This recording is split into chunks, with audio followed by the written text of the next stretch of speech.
Welcome back to The Making of Scotland, the chronological journey through the people, places and legends that forged one of the world's most enduring nations. From the Ice Age to the rise of the clans, we are uncovering the true story of this rugged land and its old times. In our last episode, The First Scots, we followed the pioneers who survived the dramatic melt of the Ice Age and first set foot on this new land around 10,000 BCE.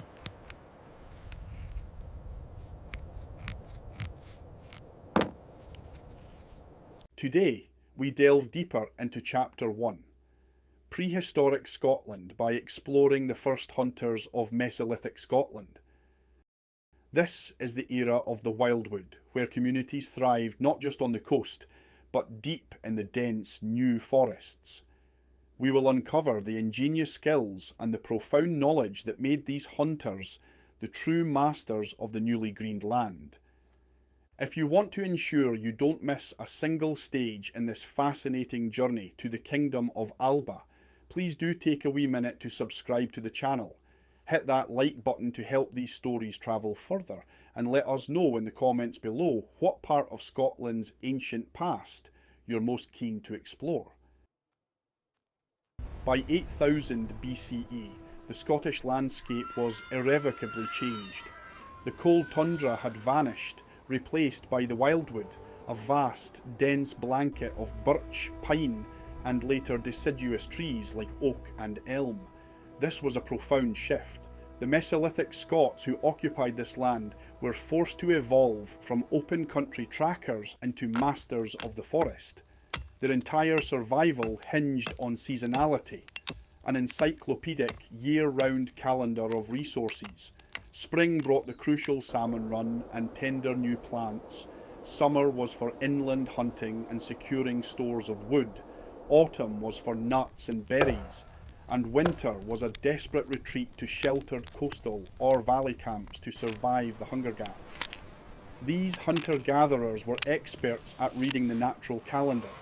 They understood that the resources were not evenly spread, and survival meant constant, intelligent movement.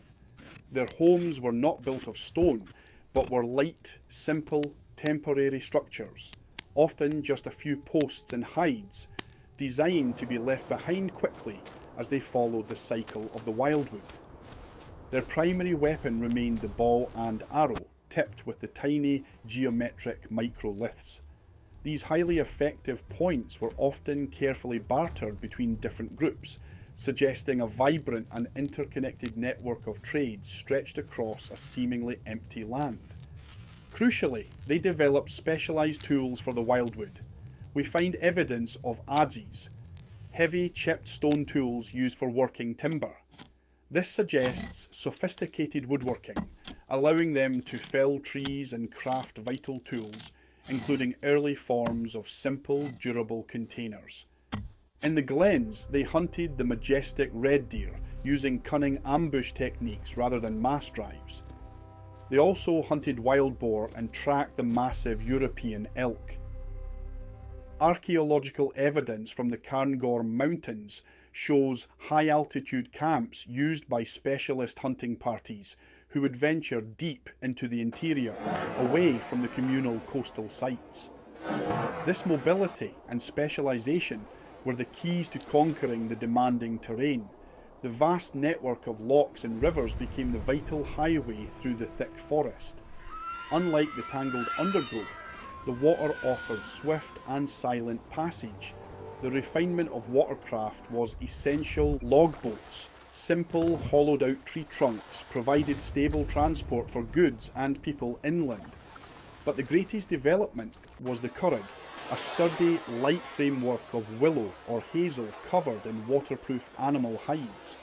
This meant they could cross the treacherous tidal waters of the western coasts, maintaining contact and trade between the scattered groups. Sites like Morton Farm in Fife and Starr in Ayrshire show us where these hunters paused on their journeys, leaving behind a scatter of tools and debris that paints a picture of fleeting yet deeply rooted communities. They were a dynamic people who read the language of the salmon run, the changing leaves, and the shifting tide with equal mastery. The Mesolithic Scots were the true conquerors of the Scottish landscape. They mastered the wildwood, they mastered the water, and they created a resilient culture that survived for thousands of years, entirely sustained by their knowledge of the natural world. They left no great monuments, but their legacy is the sheer fabric of human life across Scotland, a tradition of hardiness, ingenuity, and a deep connection to the wild land.